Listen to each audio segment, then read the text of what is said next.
इंसान की चालाकी तभी तक चलती है जब तक सामने वाला बेवकूफ़ बना रहता है। अमेरिका वही बेवकूफ़ बनाने की कोशिश कर रहा था भारत को। और अब भारत ने इंडो पैसिफिक ग्रुप से खुद को बाहर निकाल लिया है। आखिर भारत ने इतना बड़ा निर्णय क्यों लिया? क्या अमेरिका ने F-16 विमान पाकिस्तान को बेचे इस वजह से कोई झटका दिया है, या फिर कोई बहुत बड़ी बात है? जानेंगे भारत ने ऐसा क्यों किया है।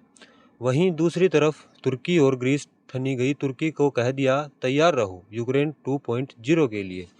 जानेंगे क्या बवाल मचा है यहाँ, बुढ़ऊ अरबोगन क्यों बुढ़ापे में मिट्टी खराब कर रहे हैं। आइए जानते हैं इन खबरों को विस्तार से। तो ये होना ही चाहिए था। बहुत दिनों से भारत थाम कर बैठा हुआ था ग्रीस को। ग्रीस भारत के साथ रिश्ते बढ़ाकर तुर्की को घेरना चाहता था, लेकिन भारत तुर्की के साथ रिश्ते खराब नहीं करना चाहता था। लेकिन भारत ने देखा कि तुर्की बराबर आगे बढ़ बढ़कर रिश्तों को खराब किए जा रहा है। कश्मीर के मामले में भी बार बार लगातार घुसने की कोशिश कर रहा है, मंचों पर साथ दे रहा है। तो आखिर ग्रीस के साथ भारत ने भी दोस्ती बढ़ा ही ली। और इस वक्त ग्रीस की स्थिति हो गई है काफ़ी मजबूत। ग्रीस की स्थिति मजबूत कैसे हो गई है? नाटो को लेकर तुर्की और ग्रीस भिड़ गए। तुर्की और ग्रीस इसलिए भिड़ गए क्योंकि ग्रीस को लग रहा था कि नाटो में उसकी पहुंच ज़्यादा है। हुआ ये कि 1922 में कोई एक ऐसी जंग थी जिसे जीता था तुर्की ने, और वो क्षेत्र पड़ता था ग्रीस में। अब इसके लिए विक्ट्री डे पर बधाई संदेश नाटो ने अपनी वेबसाइट पर तुर्की के लिए डाला था, जिसे देखते ही ग्रीस भड़क उठा नाटो पर। तो नाटो ने उस बधाई संदेश को डिलीट कर दिया, जिसके बाद तुर्की को लगा कि नाटो में मेरी पहुंच ज़्यादा होनी चाहिए। पर इसका उलट यहाँ दिखाई दे रहा है कि ग्रीस की तरफ झुकाव हो रहा है। नाटो में तुर्की की पहुंच होगी कहाँ से? तुर्की दोगली वाला देश है और दोगले देशों की कहीं पर भी नहीं बनती है। और यहाँ पर ग्रीस ने खुले में ये कह दिया है कि ज़्यादा फड़फड़ाओ मत। अगर ज़्यादा फड़फड़ाओगे तो तुम्हारे साथ यूक्रेन 2.0 हो जाएगा।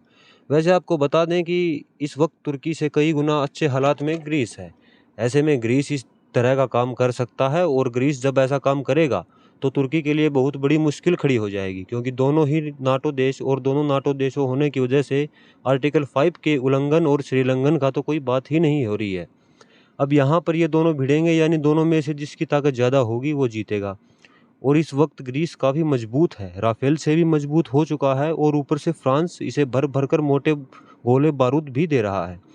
तुर्की के ऊपर खुंदस तो खैर कई देशों की है, अमेरिका की भी है। तुर्की कभी दल बदलू की तरह रूस की तरफ चला जाता है, कभी अमेरिका की तरफ चला जाता है। कुल मिलाकर तुर्की की बैंड बजनी तय है। खैर, जहां एक तरफ ये सब कुछ हो रहा है तो वहीं दूसरी तरफ भारत ने बहुत ही बड़ा निर्णय लिया है। आपको याद होगा हाल ही में जब क्वाड की मीटिंग हुई तो उस मीटिंग में एक फैसला लिया गया था। फैसले में ये कहा गया था कि हम इंडो पैसिफिक ग्रुप बनाएंगे, खासतौर पर व्यापार के लिए। और ये बाइडेन का सुझाव था। अमेरिका ने बोला कि 4 पिलर वाला बनेगा, जिसमें कि सप्लाई चेन को देखना होगा, इसके बाद आने जाने में सुरक्षा देनी होगी, एनवायरनमेंट वगैरह को भी देखना होगा। हम अपना एक व्यापारिक संगठन बनाएंगे जिसमें आसियान के देशों को शामिल किया था। वैसे आपको बता दें कि इस फ्रेमवर्क को बनाने के लिए पहली बार आसियान देशों को बुलाया भी था। बाइडेन ने मुलाकात भी की थी, आसियान देश इसमें शामिल भी हुए खुशी खुशी बाइडेन के साथ, ये सोचकर कि शायद अमेरिका की तरफ से कुछ बड़े बड़े ऐलान आएंगे, कुछ ऐसे ऐलान आएंगे जो ज़्यादा फायदेमंद होंगे। पर उस मीटिंग में ज़्यादा कुछ तो नहीं हुआ था, पर यह ग्रुप ज़रूर फॉर्म हो गया था। इस ग्रुप का हिस्सेदार भारत भी बन गया। अचानक से भारत ने इस ग्रुप से पुल आउट कर लिया है, यानी भारत ने स्ट्रॉन्ग प्रोटेस्ट भी किया इसके खिलाफ। और भारत के प्रोटेस्ट पे अमेरिका ने सफाई दिया पाकिस्तान को दिए गए विमानों पर। अमेरिका बोला कि नहीं, ये तो बस बिक्री है, हम कोई मदद नहीं कर रहे हैं। भारत ने कहा कि ये बिक्री है, अगर ये बात आपको पहले याद आनी चाहिए थी। अब F-16 विमानों को पाकिस्तान के साथ हमारे खिलाफ मजबूत कर रहे हो। भारत ने इस वक्त अमेरिका को इतनी बड़ी तगड़ी चोट मारी है कि अमेरिका ने सपने में भी नहीं सोचा होगा।